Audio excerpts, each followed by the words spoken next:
হাই নমস্কাৰ আপোনালোক স্বাগতম জনাইছোঁ আমাৰ ইউটিউব চেনেল যাৰ নাম হৈছে নতুন চিনেমা।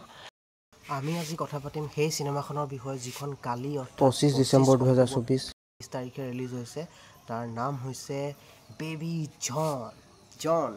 জন। গতিকে এই চিনেমাখন সাউথ ইণ্ডিয়ান মুভি থেৰী, যিখন এটলি ডাইৰেক্ট কৰিছিলে থেৰী 2016 সেইখনৰ ৰিমেক হয়। আৰু এইখনৰ লিড ৰোলত আছে বৰুণ ধৱন, যিখন 2024 25 ডিচেম্বৰ তাৰিখে বনাইছে ৰিলিজ হৈছে। বেবী জনখনৰ লিড এক্টৰত আছে বৰুণ ধৱন, আৰু 2016 থেৰীখনত যিখনৰ পৰা ৰিমেক কৰা হৈছে সেইখনত লিড এক্টৰ হিচাপে আছিল থালাপতি বিজয়। আৰু আজি সেইখন চিনেমাৰে আমি ৰেট কৰিম আৰু ৰিভিউ দিম। বলক। মুভিখনৰ ষ্টাৰ্টিঙতে আমাৰ চবৰে মৰমৰ চল্লু ভাইৰ মাতটা শুনিবলৈ পোৱা যায়। এই চিনেমাখনৰ ৰিভিউটো আচলতে স্পইলাৰেই হ'ব, কাৰণ আমি কোনেনো হয়তো প্ৰায়বিলাকে আমি থেৰীখন চাইছোঁৱেই, কাৰণ এইখন এখন মাষ্টাৰপিচ হয়। আৰু লগতে এই থেৰী চিনেমাখনৰ হিন্দী ডাবিঙত চিনেমাখন অলৰেডি ইউটিউবতে উপলব্ধ আছে। গতিকে নোচোৱাকৈ থকা মানুহ খুব সম্ভৱ কম। গতিকে এইটো ৰিভিউ নহয়, যিহেতু আমি থেৰী মুভিখন চায়ে থৈছোঁ, সেইটো কাৰণে এই বেবী জনখন চাওঁতে হয়তো খুব ফাষ্ট ফৰৱাৰ্ড যোৱাৰ দৰে লাগিব, কাৰণ আমি কাহিনীটো অলৰেডি জানোৱেই। গতিকে অভাৰঅল চাবলৈ গ'লে চিনেমাখন ভালেই। বেকগ্ৰাউণ্ড মিউজিক হওক, একশ্যন হওক, সকলোখিনি ভালেই আছিলে। বৰুণ ধৱনৰ এক্টিংটো প্ৰথমতে অলপ মানে কি ক'ম, কপি কৰিবলৈ যোৱা নিচিনা লাগিছিলে। থালাপতি বিজয়ৰ এক্টিং যিটো আছিলে থেৰীখনত, অলপ এক্টিংটো কপি কৰিবলৈ যোৱাৰ কাৰণে খুব বেছি ভালদৰে ফুটি নুঠিলে তেওঁৰ কেৰেক্টাৰটো। লাষ্টলৈ তেওঁ মিলিছে, ইমানো বেয়া হোৱা নাই।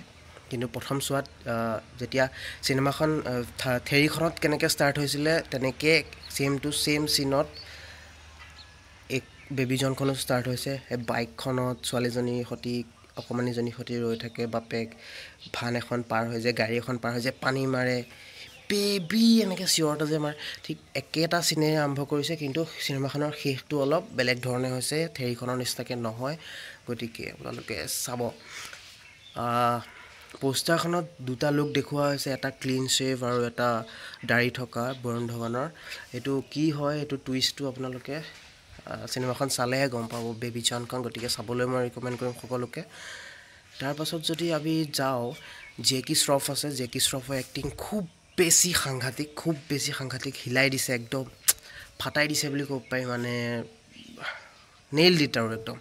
ৰাজপাল য়াদৱ আছে। ৰাজপাল য়াদৱৰ চিন কম, কিন্তু ডাইলগছ কম। একচুৱেলি চিন কম নহয়, বৰুণ ধৱনৰ লগতে দেখা যায়, কিন্তু ডাইলগছ যেতিয়া আছে, ডাইলগছখিনি খুব বেছি ভাল ডেলিভাৰী তেওঁৰ, মানে অন্তৰত চুই যোৱা ডাইলগ আছে কিছুমান, আপোনালোকে চাব।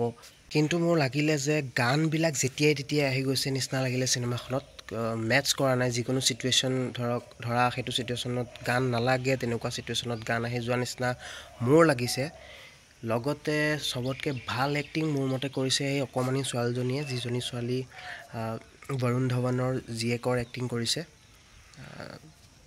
বেবী জনৰ জীয়েকৰ এক্টিং কৰিছে। মোৰ বোধে তেওঁৱেই চবতকৈ ভাল এক্টিং কৰিছে চিনেমাখনত। গতিকে চাব আপোনালোকে, এইটো স্পইলাৰ নহয়, এইটো অলৰেডি আপোনালোকে থেৰীখন নিশ্চয় চাইছেই বা ইউটিউবত আছে জানেই। কেতিয়াবা নহয় অলপ হ'লেও চিন আপোনালোকে ফেচবুকতো হ'লেও ক'ৰবাত হ'লেওতো চাইছেই থেৰী চিনেমাখনৰ, মই ভাবোঁ। আৰু বেবী জনখন চালে আপোনালোকৰ মনত পৰি যাব যে এইখন সেইখন চিনেমা। য়েছ, ৰিমেকেই হয়, তেওঁলোকে নিজেও কৈ লৈছে যে এইখন ৰিমেক হয়। গতিকে বহুত বেছি ডিফাৰেঞ্চ এক্সপেক্ট কৰি লাভ নাই, একেই আছে। এণ্ডিং বেলেগ হৈছে, এণ্ডিংটো অলপ বেলেগ ধৰণৰ দেখুৱাবলৈ চেষ্টা কৰিছে। কেমিঅ' আছে আমাৰ মৰমৰ ছালমান খানৰ। কোনখন চিনেমাৰ মই নাজানো, সঁচাকৈ নাজানো, কিন্তু তাত কোৱা হৈছে কি ভাই আছিলে, এজেণ্ট ভাই। গতিকে কোনখন চিনেমা হ'ব পাৰে আপোনালোকে গেছ কৰক, তলত কমেণ্ট কৰক, আৰু চিনেমাখন চাই আহিব। কালি ৰিলিজ হৈছে, ৰিমেক হ'লেও চাবলৈ যাব। আৰু এই চিনেমাখনত মই ৰেটিংছ দিম 7.5 out of 10। Bye bye thank you চোৱাৰ বাবে ভিডিঅ'টো আৰু এইটো চেনেল ডেডিকেটেড হয় কেৱল মাত্ৰ চিনেমা ৰিভিউ ৰেটিংছ আৰু ৰিয়েকশ্যনৰ ছাবস্ক্ৰাইব কৰি দিব মই অংকুৰ বৰঠাকুৰ নতুন চিনেমা ৰিভিউ লৈ আহি আছোঁ আপোনালোকৰ ওচৰলৈ মজা আহিব বাই বাই